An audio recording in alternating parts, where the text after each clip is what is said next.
ભાઈ આમાં વાતમાં કઈ છે જ નહીં. તમે તમારો સામાન ભરી આવો, ઈ એનો ભરી જાય, પછી ક્યાં આમાં લાંબા પોળી મેટલ કરવાની જરૂર છે? જેમ મળ્યા થાય એમ વિખાઈ જવાનું હોય.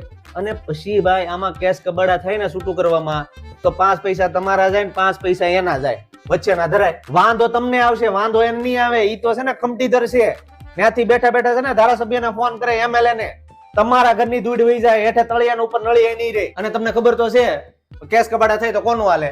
બાયુનું. અને જો બાય ફરીને તો તમારા બે બાપ દીકરાના છે ને વાહ કાબરા થઈ જાય. હું તો જો ભાડું જ છું.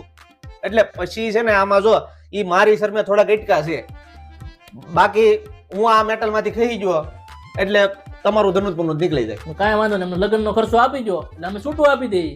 એટલે તમે એ લગ્નનો ખર્ચો કર્યો, એને નહીં કર્યો હોય? હે, તમારે 10 આઈટમ હતી, એને 16-17 આઈટમ હતી. સીતાફળ બાસુદી ને રબડી ને એવું તો એને હતું, તમારે તો સાદું હતું. હે, એટલે આ લાંબા ટૂંકી કરવાનું બધું રેવાય જો. વરના મોહાળા હવે ગાવાનું